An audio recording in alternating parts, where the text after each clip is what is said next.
Hey everybody, what's up? This is Everest with Acclaim, and today's review will be a day one first look at Nintendo's new online third-person shooter, Splatoon. That's right, I said Nintendo, online, and third-person shooter in the same sentence.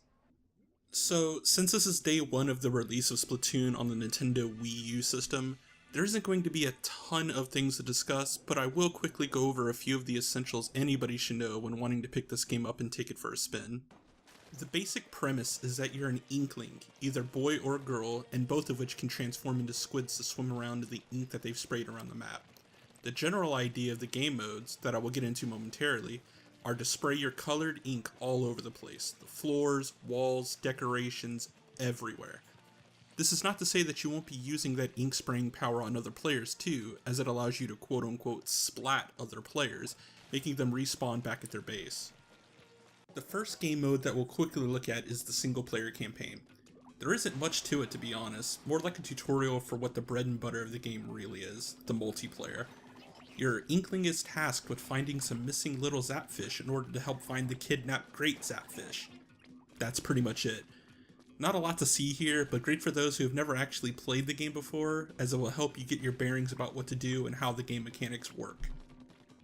Now we get into what everybody really wants to know about, the multiplayer of Splatoon. There are 3 different modes for people at the release, with more modes to be released at later times as free DLC from Nintendo. The first mode is Turf Wars, where 2 teams of 4 are trying to cover as much of the map as possible with their team's colored ink. At the end of the 3-minute match, teams are shown just how high of a percentage of the map they actually covered, with the highest being the obvious winner. This is not to say that you can't go around and kill other players, splat other players as you're playing, but the way to win is to get as much of the map covered as possible. The second game mode is called Splat Zones, which is essentially Splatoon's take on King of the Hill. The teams will try to keep a certain designated spot on the map covered in their team's ink in order to be the King of the Hill. It's a pretty straightforward mode, not a whole lot of explanation needed. The third multiplayer mode takes shape in the form of the Dojo. This is a spot for local multiplayer play and allows for 1v1 matches to take place between friends. How this works is that one player will be using the gamepad, per the usual if you're playing alone, and the other will be using a Wiimote and Nunchuck, Wii U Classic controller, or a Wii U Pro controller. It should also be noted that the second player will be using the TV screen as their particular screen, while the gamepad player will be using the gamepad screen as their own personal screen.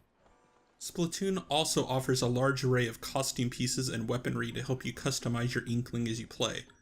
As you play through the game's various modes, you will acquire coins and experience points. Every time you level up with the experience points, something new in the shops will be unlocked, allowing you to spend those coins on new items. Weaponry ranges from different variants of guns that resemble super soakers to sniper rifles to giant paint rollers that can be used to spread ink along in a massive area, although it's considered a melee weapon. With every weapon, there are sub-weapons and special moves, such as paint bombs, balloons, even an ink sprinkler. Special moves include things like the Bubbler, which is a shield that you can use while fighting, to the Killer Whale, which is designed to use sound waves to spread out a player-killing wave across a large area. There are still more things to unlock and new items to be added via DLC in the future, which gives us a ton of unlockable playability. The same can be said for clothing in Splatoon. You can get various hats, shirts, and shoes that all give you special stat power-ups. These are anything from weapons using less ink to jumping farther and faster to doing more damage to other players with your weapon of choice.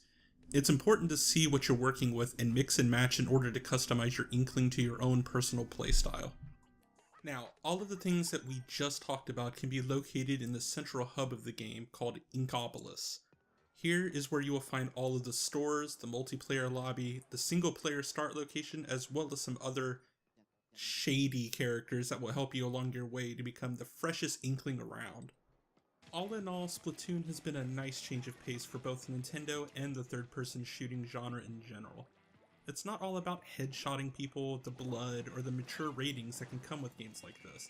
It's about colorful fun, spreading joy and ink everywhere, and seeing that Nintendo can actually produce a new IP that will possibly stand the test of time. Good on you, Nintendo. Welcome to 2015 in the world of online shooters. Thank you guys for watching Acclaim. If you liked what we're doing here, do us a favor and hit that subscribe button.